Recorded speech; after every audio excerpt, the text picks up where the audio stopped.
देखो केरला में boat race होती है, स्नेक बोट्स बोलते हैं जिन्हें। बेसिकली स्नेक बोट्स तो अंग्रेजी का नाम है, लेकिन अंग्रेजी में इनको पैलियो डैम्स कहते हैं। पैलियो डैम्स, ठीक है। और ये पैम्पा रिवर पे वो रेस होती है और केरला में होती है, ध्यान रखना है ना। तो इसमें जो न्यूज है मेन ध्यान रखने की, वो पैलियो डैम्स जिनको हम स्नेक बोट कहते हैं, किस रिवर में है? पैम्पा रिवर इन केरला, ठीक है। अभी प्रॉब्लम ये हो रही है कि रिवर्स को डीसिल्टिंग नहीं करते हैं। मड मतलब जो मिट्टी है उस किनारों पे इकट्ठी हो जा रही है, तो इन बोट्स को निकालने में बड़ी दिक्कत हो रही है लोगों को, ठीक है ना। तो स्नेक बोट्स का नाम ध्यान रखना, palaeo dams, Pampa river, Kerala. देखो इसरो लॉन्च करने जा रही है 30 जुलाई को PSLV C56। It will carry Singapore DSSAR, Delhi Singapore synthetic aperture radar satellite, ठीक है। ये लो अर्थ ऑर्बिट में जाएगा, सीधी सी बात है। और ये सिंथेटिक अपर्चर रेडार है तो अर्थ ऑब्जर्वेशन सैटेलाइट होगा, ये अर्थ पे ऑब्जर्वेशन करेगा, फोटो वोटो खींचेगा टाइप की चीज़ें, ठीक है। और PSLV के बारे में जान लो, it is a 4 stage vehicle, जिसमें पहली स्टेज सॉलिड बूस्टर रॉकेट्स जो लगते हैं, दूसरी है लिक्विड, तीसरी है लिक्विड, चौथी है क्रायोजेनिक स्टेज, ठीक है। तो इसरो इसको लॉन्च करने वाला है। देखो स्लैग्ड लाइम जो चूना है, जिसको हम चूना कहते हैं, बेसिकली अंग्रेजी में उसको स्लैग्ड लाइम कहते हैं, जिसको हम पान में, तम्बाकू में, इन सब में यूज़ करते हैं। तो बेसिकली इससे बच्चों को ऑकुलर बर्न्स हो रहे हैं। ऑकुलर मतलब आँख का जो एरिया होता है ना, अंदर का भी बाहर का भी, वो जल जाता है बच्चों का। तो ये चूना होता है कि घटिया प्लास्टिक में पैक होके आता है, कभी कभी तो एक तो वो प्लास्टिक की बर्स्ट कर जाती है तो बच्चों की आंखों में लग जाता है, या कभी कभी पड़ी मिल जाती है तो बच्चे उसको चूने की पुड़िया में हाथ डुबो के अपनी आंखों पे मल लेते हैं, तो इससे भी ऑकुलर बर्न्स हो रहे हैं बच्चों के, ठीक है। तो चूना it is an alkali compound, ठीक है।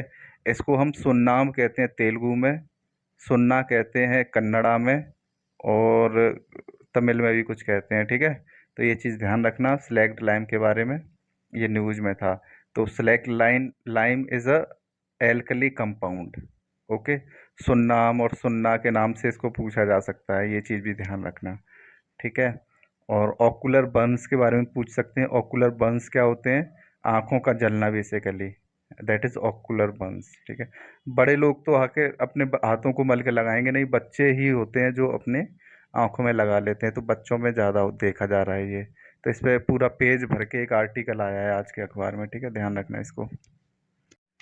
देखो लोकसभा में बिल इंट्रोड्यूस किया गया है, महारा और महारा कम्युनिटी जो छत्तीसगढ़ की है उनको SC लिस्ट में शामिल करने के लिए।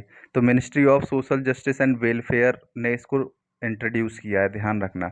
तो जो SC ST क्या होंगे, कौन लोग होंगे, इसको कॉन्स्टिट्यूशन डिफाइन करता है कि प्रेसिडेंट एक लिस्ट जारी करेगा, उस लिस्ट में जितने भी कास्ट होंगी वो SC कास्ट कहलाएंगी, ठीक है कि नहीं। तो कॉन्स्टिट्यूशन नहीं बताता है बेसिकली कि ये कास्ट क्या होगी, वो कास्ट क्या होगी, ठीक है। केवल और केवल वो प्रेसिडेंट को ये पावर देता है कि president in its order will tell कि which caste will be SC caste, ठीक है कि नहीं। तो एस तो वो लिस्ट तो प्रेसिडेंट ने जारी कर दी है, प्लस फर्दर कॉन्स्टिट्यूशन ये कहता है कि उस SC की जो लिस्ट प्रेसिडेंट ने जारी की है, उसमें अगर जो भी मॉडिफिकेशन फ्यूचर में करना होगा तो वो केवल और केवल पार्लियामेंट करेगी, ठीक है कि नहीं। इसीलिए उस लिस्ट में इन दो कम्युनिटीज़ को ऐड किया जा रहा है। इन इन कम्युनिटीज़ को ऐड करने के लिए लोकसभा में बिल लाया गया है, ध्यान रखना। अगर किसी कम्युनिटी को हटाया जाएगा तब भी लोकसभा में बिल लाया जाएगा, ठीक है। तो उस लिस्ट में अगर कोई भी चेंज करना होगा फ्यूचर में तो वो पार्लियामेंट ही करेगी, रिमेंबर दिस, ओके। जो ट्विटर है, ट्विटर ने अपना लोगो चेंज कर दिया है, ठीक है। अब इसको ट्विटर के नाम से नहीं जाना जाएगा, इसको जाना जाएगा एप्लीकेशन एक्स। और ये एक सुपर ऐप होगा एक तरह का, मतलब you can do anything here, ठीक है कि नहीं। तो उसका लोगो भी जो चिड़िया हुआ करता था पहले, उसको ही बदल के इस तरह का एक्स बन बन के आया करेगा, ठीक है। तो इस पर ढेर सारे मीम भी बन रहे थे, लेकिन इसको थोड़ा ध्यान रखना, ठीक है। कि पूछ ले सकता है कौन क्या नाम है, मतलब एप्लीकेशन एक्स क्या है बेसिकली, ये पूछ सकता है। देखो, किसी ने मैन हैंडल का मतलब पूछा है कि मैन हैंडल किसी सेंटेंस में आता है तो इसका क्या मतलब होता है। तो इसके दो मतलब होते हैं। पहला है move by human efforts alone without the use of mechanical appliances.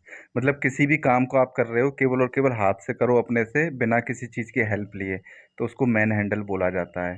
दूसरा है टू हैंडल रफली, मतलब किसी चीज़ को अभद्र तरीके से हैंडल करो तो उसको मैन हैंडल बोला जाता है। ठीक है। तो जो फेमिनिस्ट लोग होते हैं, फेमिनिस्ट मतलब जो वुमेन के राइट्स के लिए लड़ने वाले लोग हैं, तो कहते हैं मैन हैंडल क्या शब्द है भाई, इसमें मैन मतलब उनको मैन से बहुत दिक्कत होती है एक तरह से। ठीक है, कहीं पर भी मैन दिख जाए तो वो बोलते हैं ये न्यूट्रल होना चाहिए। तो वो लोग चाहते हैं कि जो मैन हैंडल है या तो इसको वुमेन हैंडल बनाओ, ठीक है, इस शब्द को, या फिर इसको पर्सन हैंडल बनाओ। ठीक है।